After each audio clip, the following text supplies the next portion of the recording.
The Jersey Swap podcast is sponsored by Apollo Home. Apollo Home wants to remind you that during this weird in between season of summer and fall, now is the perfect time to get your HVAC system checked out before the cold winter sets in. We're bringing back the $29 coupon for CST listeners so you can get your furnace tuned up. And as always, keep them in mind for any electrical or plumbing needs. Give them a call, send them a text, or schedule online at apollohome.com. Bonjour à tous et bienvenue sur le podcast. I've absolutely corrupted my ability to speak foreign languages now. Welcome to the Jersey Swap podcast. We're almost at the finish line. It sounds like I can really use a rest at the finish line.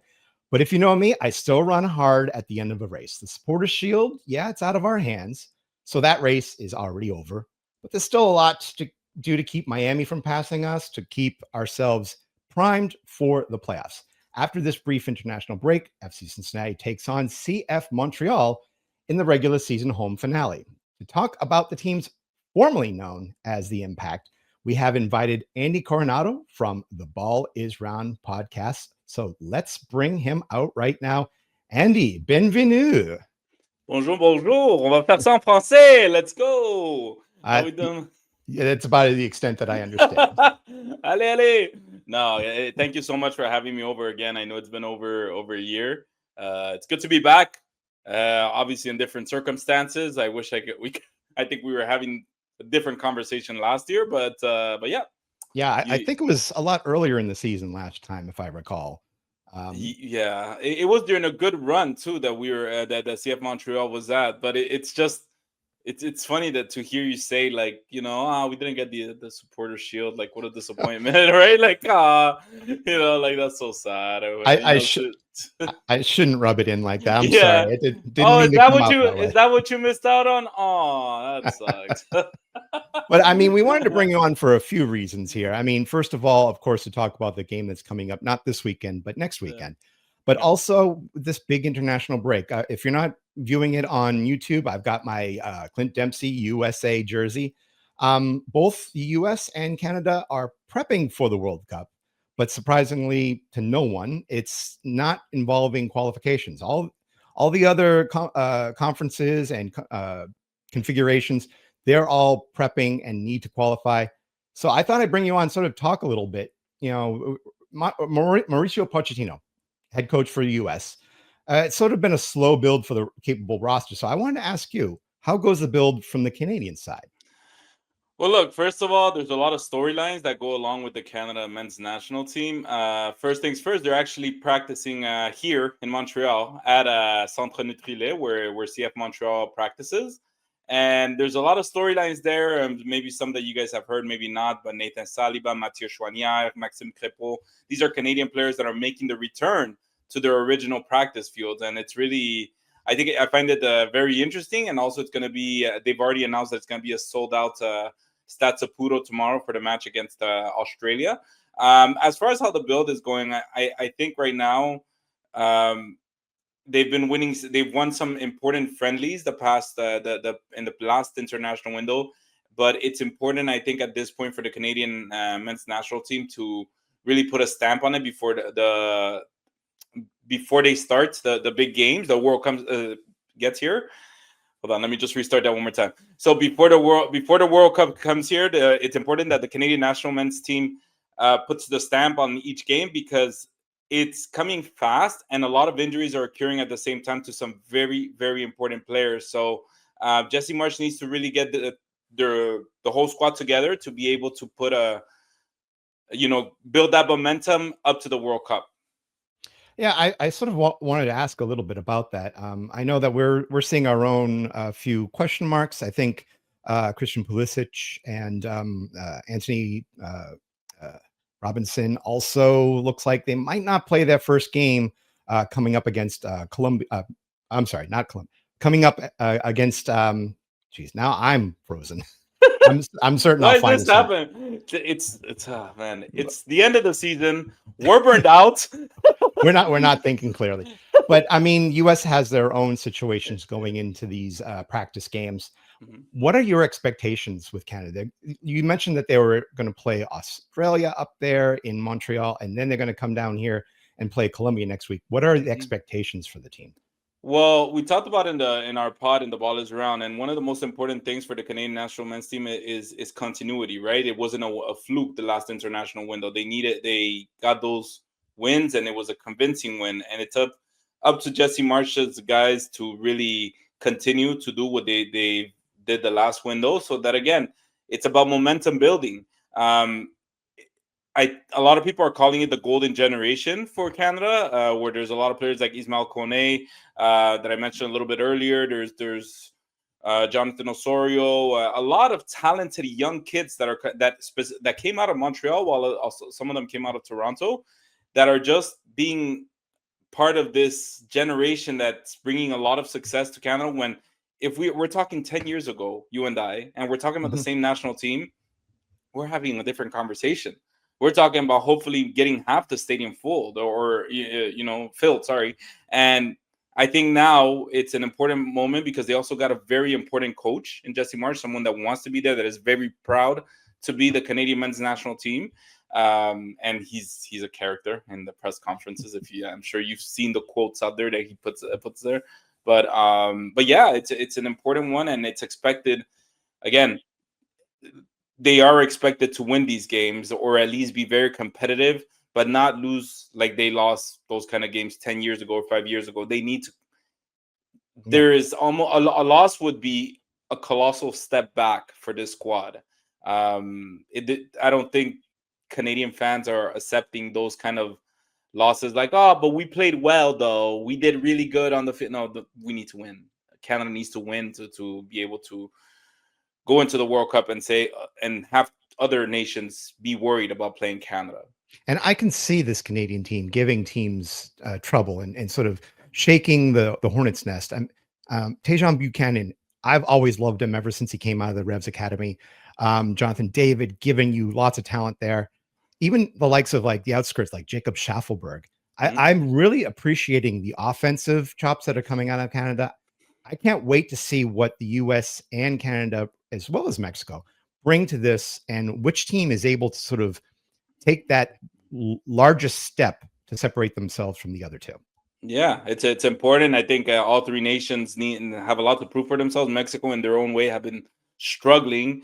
We talked about it before the show, right? It's three nations that have that are trying to find an identity and trying to see, not competing against one another, but trying to help each other out to kind of see who's doing it better, right? And I think Mexico has always, I think you and I can both agree with this, Mexico has always been a powerhouse. They have a huge history of our compared to Canada and the US. And just now it's when the US and Canada seem simply like they're catching up, and Mexico is not in a good moment right now. So very important in the World Cup for all three nations, for the future of soccer in all three nations, and how this how soccer is going to be moving forward. No pressure on that. The future of the three but nations. I mean, what are we talking about? Like, the calendar is also going to change for the MLS, right? And the academies are could be. The academies are We'll see. I mean, I really think that it's an exciting point in our time. Like you said, 10 years ago, I think both sides really wouldn't have seen this type of transformation happening. I can't wait to really see what it's going to look like in about 250 days from now. So, and by the way, the team we are going to play is Ecuador, and then we face Australia after they come down from Canada as well. And you see Ecuador, and Ecuador is the same as Colombia in the sense that, because I'm Peruvian, so I grew up watching the Peruvian national team. So they would always play these teams like Colombia, Ecuador, and all that.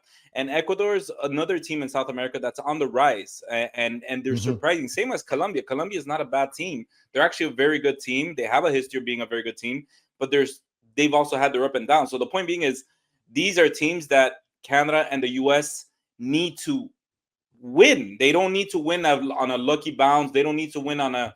You mentioned some names, even with the US, even with Canada, Tejan Buchanan, Jonathan David. These are players that need to score, that need to perform in the national level. Yeah, you can do wonderful highlights in your club, but when you make the World Cup, who's watching the World Cup? Everyone is watching the World Cup. Every club, every team, every player. So you want to impress, but if you can't, then you're quickly forgotten once you're in the club. And that goes for every nation. It doesn't just go for Canada and the US. So it's important for them to win these games, because even when the US is playing Ecuador, Ecuadorian fans are watching how the U.S. is playing, and Ecuadorian clubs are watching whatever it may be. So important moments in the next few weeks, next few months. Speaking of finding identity, I think that's a good segue to bring on CF Montreal. For the longest, I'm just keep doing it, man. We're gonna have to keep it. We're gonna have be a to talk long about podcast, man. I don't know how you say elephant in the room in French, but we have to talk about it. Last season, Montreal did stick around, and they seem to have been that they're on the brink. They've crossed over into playoff territory. They've come back this season. They've come back. They axed their head coach partway through the season, and so it's easy to say, hindsight is 2020. It's easy to say that, well, it didn't work. But at the start of the season, what were your expectations coming in? Look, I think CF Montreal fans were excited that because there were so many teams around the MLS that had fired their coaches this offseason, and Laurent Courtois stayed through. So a lot of and we had decent success towards the end of the year, which is when I did this pod, and we were on a good run. It was actually exciting moments at that point, and I think again, everybody saw how the rest of the MLS was doing, and CF Montreal seemed to have some level of continuity until 5 weeks later, when everything was thrown to the garbage. And so, we were excited for the season. There was a lot of talented players coming back. There was Caden Clark. They had just signed Giacomo Vrioni, a steal from the New England Revolution. Prince Owusu also on trial list, Luca Petrasso. There was a lot of excitement to some of these profile players that you just kind of wanted to see what they could bring. But obviously, everybody was feeling a little bit sketchy about it. And they said there's 7 games, skeptical, because there's 7 games on the road. I don't think any other club in the MLS did that, but there were seven games on the road. And there were some injuries that were piling up, including Giacomo Vrioni. And there was also the fact that people were saying, well, how can we really evaluate these players or these coaches if they're starting 7 games on the road? Give them maybe 1-2 games back home in a comfort zone where they can actually see. But when they fired Laurent Courtois and brought Marco Donadel in, it was very strange because it was the timing, not even giving Laurent Courtois a chance back. But that's a whole different 2-hour podcast that we can talk about. But yeah, it was exciting times, but at the same time, very skeptical as to what the future holds because it wasn't very clear. Yeah, there's a lot of movement in this roster. Everybody was talking about Joseph Martinez last season, and to see, what sort of future he would have when he went out the door. Some other big names sort of joined him. Raheem Edwards was gone. Nathan Saliba left for Anderlecht partway. George Campbell's out at West Brom. Even the likes of, like you said, Caden Clark, he ended up being shipped out to DC in the summer. There's a lot of movement within this, but there was movement within. You said Prince Owusu, Giacomo Vrioni. Were there any names that came in that sort of gave you a good sense of hope? Giacomo Vrioni. He was a DP, the first DP that this team has signed in a long time, and he seemed Tom Bogert said it. It was a bargain, and he had a lot of potential to perform. If we would have taken back this year, nobody would have ever thought that he would get injured like that. I was actually present at practice for CF Montreal when he got that big injury that took him out for a few months, and it was shocking because he was just getting back in it. He was just starting to get some minutes, and all of a sudden he has this freak accident. I don't know what it was called, what it happened, but he got hurt. But yeah, when you talk about players that left or came, yeah, definitely Giacomo Vrioni. But the person that left that shook a lot of people was Joel Waterman, which I know he's not that big of a name, but with CF Montreal he is, because he's a co-captain, and he's been with CF Montreal for, I believe he was for 5 years. And they just let him go after, ironically enough, as you might have heard, the Saputos, they wrote a letter to the fans, claiming a rebuild. And the first players that came out to talk about the rebuild were Samuel Piette and Joel Waterman. And then Joel Waterman became the victim of the rebuild. So that's just the CF Montreal way. Yeah, it's disappointing sort of seeing the team handled like that? I mean, perhaps this is a conversation that it wasn't written on a rundown or is for another time, but do you feel that the ownership is really taking this rebuild seriously? I mean, is this a question that we should really be asking? But I what are your mean, thoughts? like this, they said, give us a few transfer windows. Since that letter, there's been one. They got rid of Joel Waterman. They got rid of Kaden Clark. They brought in Ivan Jaime. They brought in Efrain Morales. They didn't bring in that many, but the Ivan Jaime signing, and they also brought Hennady Sinchuk in, who's an attacker as well, and a young kid. And these are attackers that have a lot of potential, and you can see it on the field. But again, it's going to. There are some contracts with CF Montreal that are just literally money being paid, which was the case of Victor Wanyama last year. But you Mm, have Mahalo Poku, you have Sunusi Ibrahim, Giacomo Brioni, who are not performing or haven't performed this year or are in the bench. That they just are costing they're very expensive players and they're just not producing at all. I've seen them in practice. I'll be very honest with you. They didn't impress me. I didn't say, wow, that player's so good, he should definitely play. They just practiced. They were normal. And that, to me, I'm sorry, but the amount of money that you are paying to these names I just mentioned to you, they should be wow at practice. They should be competing for a spot. But if you're, you know, you and I, whenever, in the past, we've had a job where maybe we weren't satisfied, and at some point it just becomes routine, right? You just do the job and mm. do it like that. So that's how I felt with these players. So we'll see. As far to answer your question, there's a lot to be. We'll see in the next transfer window. See how that goes. We can always look at the next transfer window. It's going to come sooner than later. Yeah. That's for sure. Maybe another name we can. You mentioned Marco Donadel as the interim coach.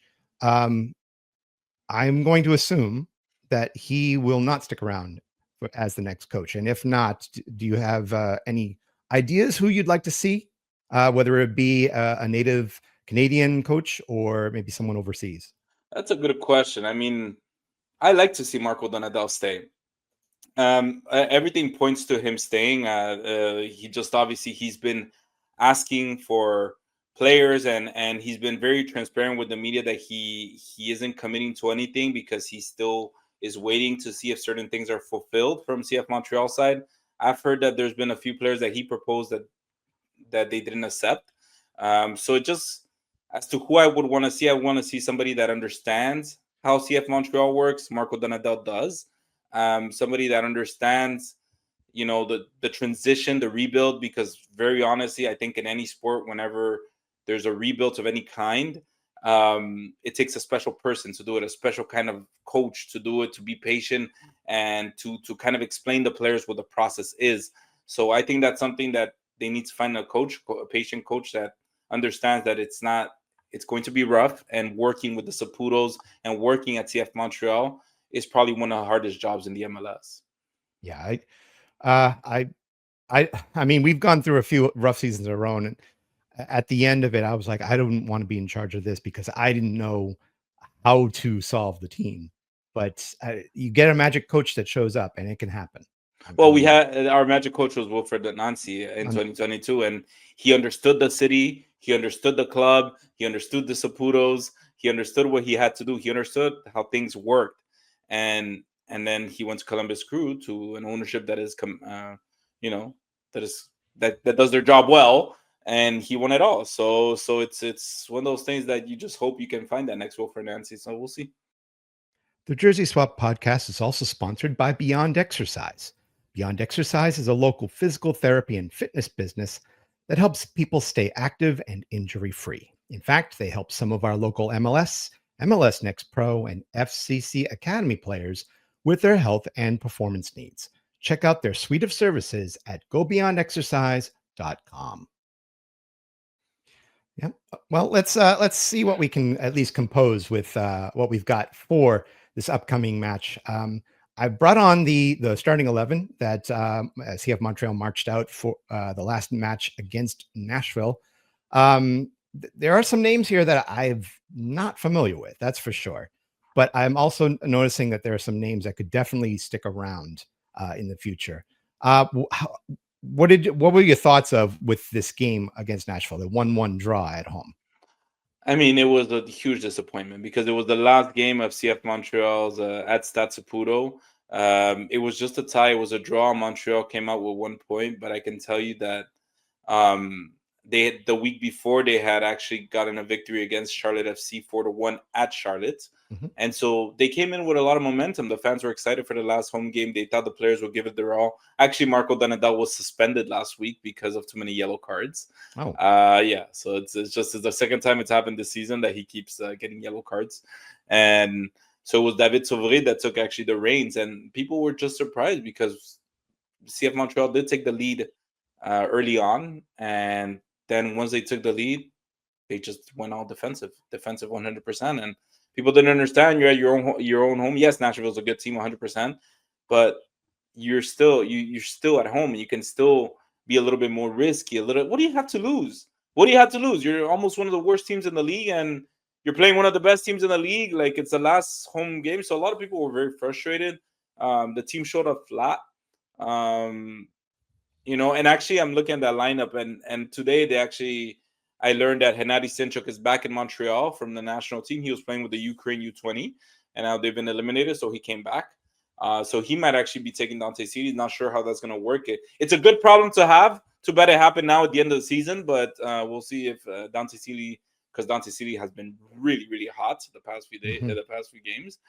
So we'll see. But yeah, that does look like what it's going to be for the next maybe for the next week. Is there Yeah. anybody on the starting 11 that gives you hope for 2026? A few. There's Jalen Neal. He's a big potential defender. A big that's shown his quality. There's also the new goalkeeper Thomas Gillier that's on loan from Bologna that might stay for one more year. He seems to be slowly but surely growing on fans, which is also always a positive thing to have in your team. He speaks French and Spanish. Mm. And also Ogier Escobar is a very, which I'm sure you've seen him play because he comes from the New England Revolution, and um, he's a big talent. He's a big talent. And then Montreal's DP player Ivan Jaime. He's actually a very exciting talent as well. He's only played, I believe, 3 or 4 games in the MLS since he's joined, but extremely talented on ball. He can honestly, it's magical to see him play a natural winger like that because CF Montreal, once Laurent Courtois got fired, Marco Donadel took over and completely changed the scheme. And CF Montreal had spent all off season, the past transfer windows, just signing wingbacks, never wingers. So they were playing a player like Dante Seeley that's played a wingback his whole life as a winger, and he got better over time. But they actually didn't have natural. So Ivan Jaime is a natural winger, and he's really good. He's really good. It's impressive.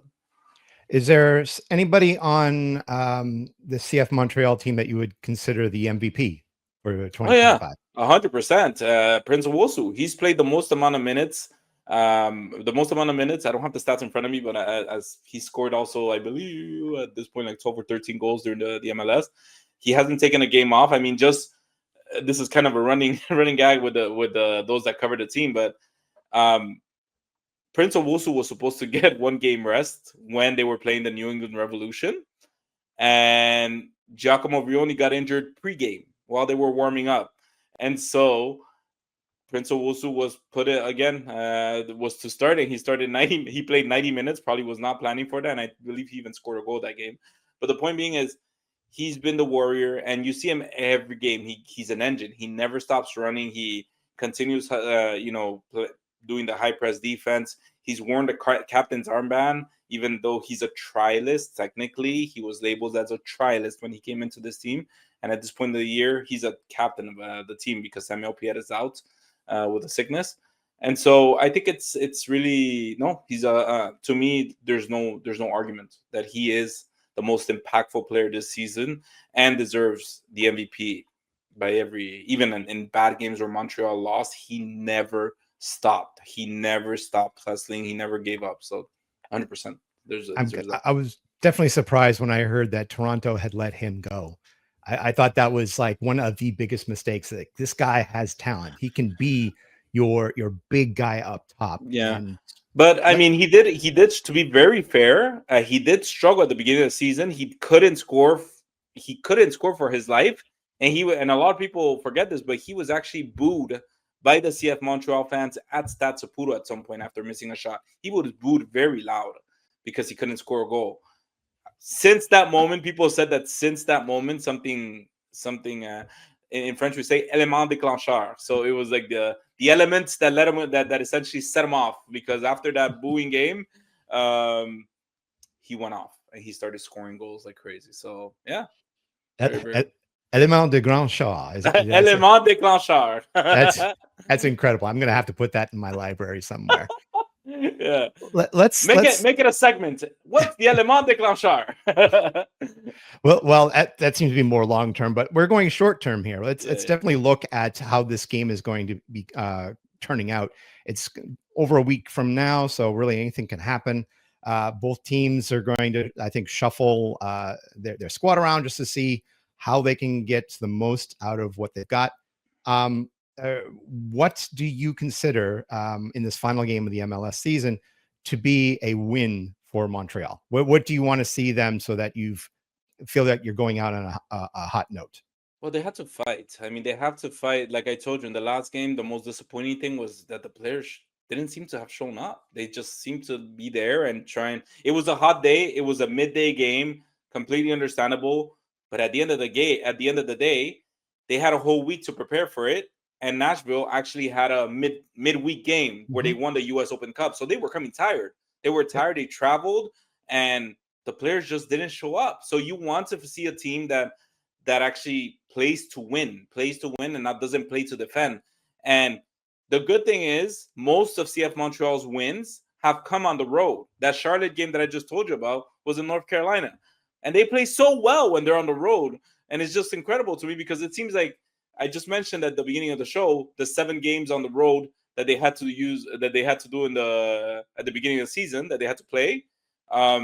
Maybe they prepared too good to play on the road and not good enough to play at home. So hopefully that's the élément déclencheur that to travel, because that's what they seem to win.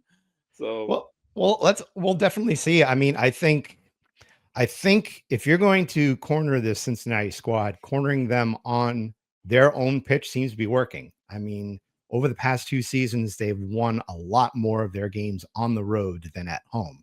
So whatever weaknesses you find, you might be able to find it within TQL Stadium. It's not the fortress that a lot of people think it is anymore. And so with that, I don't think Cincinnati should go into this and rest on their laurels. They can't afford to. Right now, I think the best thing you want to do is to stay ahead of Miami so that you are not going down to Florida and letting the crowd somehow make this a one-sided affair. I know I'm looking at this very long into the future, but Cincinnati has to win this game. If they do it like their 1-goal cushion that they always have, that's fine. Just get the 3 points and finish this season without any injuries. Yeah, well, that's the most important thing, right? Because I mean, Cincinnati is stacked with talent. I mean, with Evander, I mean, what are we even talking about right now, right? So it's Cincinnati needs to stay healthy, and as I mentioned with the Canada men's national team, it's about bringing momentum to the big important moments, right? So these kind of victories, obviously as somebody that covers CF Montreal, you want to say, well, we want to be the spoilers, right, of that moment, but at the end of the day, we've been on that other side where we need to win games to make it to a playoff, and it's these kind of teams you just have to beat. You have to beat. So yeah, I won't ask you for a prediction. I typically do, but I'm going to open up the door in case you want to. Oh, I know. 1-0 CF Montreal, because they played so well on the road. Just because they played so well on the road. I mean, yeah, any other day, if it was Stade Saputo, I'd probably tell you 4-0 CF Montreal loses. But it's they seem to play really well on the road. So again, we'll have Henry Senchuk back. I don't know if he'll play 90 minutes or 20. I have no idea. Ivan Jaime should be good to play. Oger Escobar. These very talented players that are exciting for 2026 should be back. So we should see somewhat what the squad looks like for 2026 against FC Cincinnati. Again, as you mentioned, time will change a lot of things. So we don't know what players get injured in practice or players can't play, whatever it may be. But yeah, it's going to be an important one. Well, let's wrap up this episode. Let's talk a little bit really quickly about the ball is round.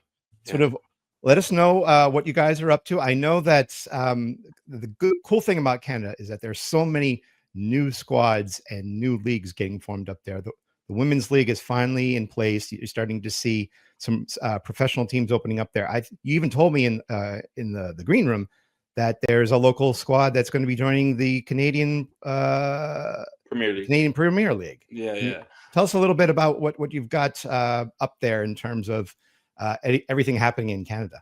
Yeah, so as I mentioned at the beginning of the show, well, no, I didn't mention, I'm sorry, but yeah, so the ball is wrong. We're starting to cover CF Montreal. We cover Canada men's national team, women's team, and most recently we started covering Roses FC. As you can see, the flag behind me. That's the women's club that plays in the NSL here in Montreal. It's been their first year. They're actually heading into the playoffs starting, I believe, in 2 weeks. And then there's a new team here in Quebec that's going to play in the Canadian Premier League called FC Supra. They're going to debut in 2026, and the Ball is Round is going to cover them. And yeah, so many other things. We cover things around the MLS. Any rumors that come up. We're pretty much an open show. We talk about everything and anything, but mostly, yeah, focused on CF Montreal, Roses FC, FC Supra de Quebec, Canada men's national team, and Canada women's national team. I'm a big fan of anything that comes out of Halifax. So I'm following the Tides. I'm following the Wanderers. They're not good this year. Halifax Tides are not that good this year. The Wanderers weren't that great a few years ago when they first started. So I actually went. Yeah, I went to Halifax earlier this year, and I went to their stadium, which is right next to the museum. Oh man, it's lovely. It's a lovely city. It's lovely. It's developing quickly, and when I watch them on TV, it's actually something nice because I was there. So nice. Yeah. Well, hopefully we'll make the road trip up there, whether it's to see Halifax play or even to go up and see a CF Montreal game with our own eyes. That would be awesome to go up there. Yeah, you guys. Right now, look, we've had 2 weeks of really, really nice weather. And just today, for some reason, was one of those days that you start seeing the smoke come out of your mouth when it starts getting, man, we're back at it. See if Montreal's eliminated. I'm cold again. So it's like, what are we doing? Well, hopefully we can keep things warm for you down here as well. Once again, if you guys want to listen to anything all about CF Montreal, all about the Roses, all about the CPL, the women's league up there, definitely go check out The Ball is Round and check us out as well. We're all on X. We're on Blue Sky. We have our stuff right there. You can go to our website, CincinnatiSoccerTalk.com. You can go and check us out, become a Patreon, help support what we do here in Cincinnati. You can listen to us on your favorite podcasting platforms. And once again, you can go to everything that we've got, Cincy Soccer Talk, on the social media outlets out there. On behalf of myself, on behalf of Andy, on behalf of the country of Canada and the United States of America, I want to thank everybody for listening to us in the regular season, and we will be definitely back for the postseason. But until then, play a full 90 minutes plus and keep your kit clean. Thank you very much, Andy. Thank you. Thank you so much for having me, and may the best team win.